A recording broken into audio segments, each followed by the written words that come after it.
Anybody who follows the same people that I follow on Twitter will not be oblivious to the all-out war that is happening between pro and anti-LTN campaigners. And this was reflected last week in an article in the Sunday Times. The article screamed, "Infrastructure is burning, fake news is circulating, allegations of bribery and corruption are flying, there are demonstrations on the streets and protesters have risked their lives to shut down the roads. Checkpoints are being rammed by 4x4s.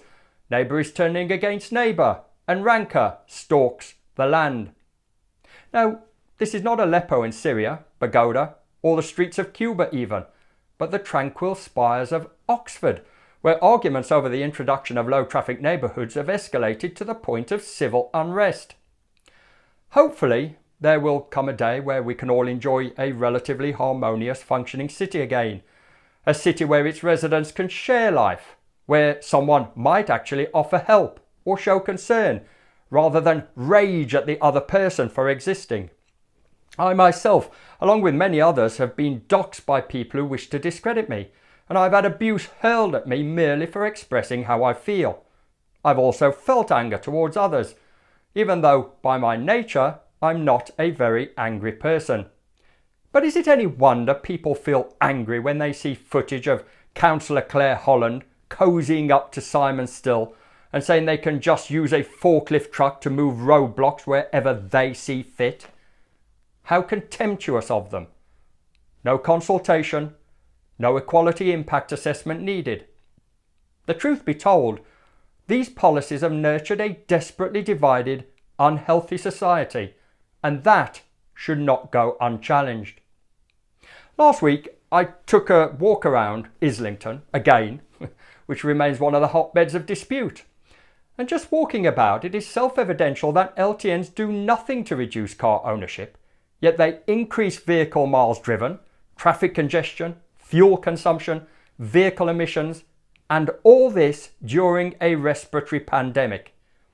And looking at these roads, it is difficult not to conclude that LTNs are heavily comprised of car owners unhappy with other car owners driving on their roads, to the extent they use trope terminology such as rat running to place blame elsewhere for the pollution that they are perfectly willing to contribute to.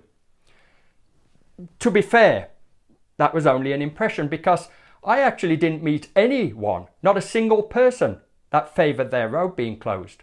And believe me, I went looking for it. And that's before you even begin to talk to those whose roads have been turned into a heaving thoroughfare for buses that are now stationary, trucks, private hire vehicles, delivery vans, all as a result of displaced traffic. And it's not just the experience of being on the road, is it? Even at home, waiting for a tradesperson to turn up, juggling meetings, needing to get kids from school who quite often go to a school in another borough. Also, most of the argument seems to be centred around men, but recent research shows that women are more likely to need to complete lots of short journeys, multitasking to manage family demands on top of their own work. And going by those I spoke to, LTNs, without question, impact women disproportionately. Certainly, LTNs give a worrying insight into how the authorities can get their climate emergency response so wrong, in enabling the wealthy to live their lives unaffected by offsetting the problem onto others. We have expressed time and time again that increasing congestion and pollution on roads where people live, walk to school and wait for buses isn't the way forward. We have constantly made the point that you don't make something better by deliberately making things worse for others. But the council isn't listening. Instead, they have willfully and expeditiously engendered a culture war that never needed to happen. But in my view, there's an even bigger problem. Unlike less tangible upheavals such as Brexit, these changes have an immediate daily impact on everybody they touch, and the local authority no longer thinks they need to be accountable for them, simply because they have the council chamber sewn up. On top of that, they are immeasurably arrogant, and this trait has led to the council being conceited, illiberal, and notably unempathic towards individual needs and the borough as a whole. Councils must be held accountable. Islington Council, as far as this is concerned, and believe me, they don't hold the patent on this, have failed to achieve every single one of their objectives. Yet we're constantly being gaslit about their achievements and fed disingenuous surveys that only serve as an elaborate exercise in confirmation bias. The truth be told, local politics is broken. I no longer see them as anything other than self-serving tribal political classists. And this from a person who used to adorn the same colour branding as them. Now that the councils have allowed the issue to become so entrenched, I don't have the answer. After all, I'm just a black cab driver who's trying to earn a living. And just saying that, I can hear the hateful diatribe bubbling up against me already. I guess it's okay. I'm used to it. But one thing is for sure. At least black cab drivers have some kind of relationship to the areas they work and to the people they transport to those areas. And guess what? They also communicate with those people, which is a damn sight more than the local authorities are doing, and the vested interest groups, most of whom no longer have a connection with London whatsoever. Ultimately though, disparate arguments won't solve anybody's problems.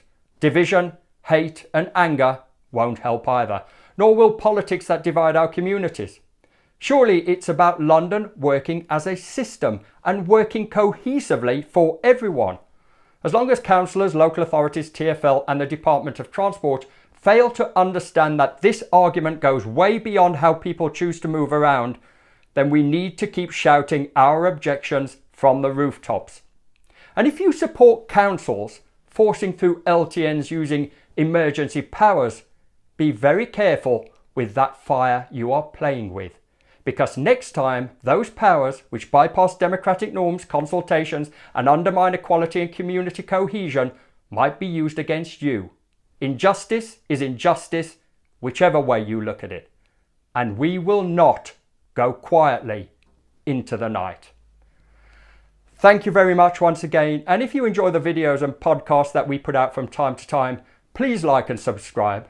And if you have an opinion or something that you want to get off your chest, then get in touch. You can DM me on Twitter at Sean Paul Day or at London Taxi Radio. Alternatively, you can email londontaxiradio@gmail.com. Again, thank you. Take care, and I look forward to seeing you all out there on the other side. Thought you might say that.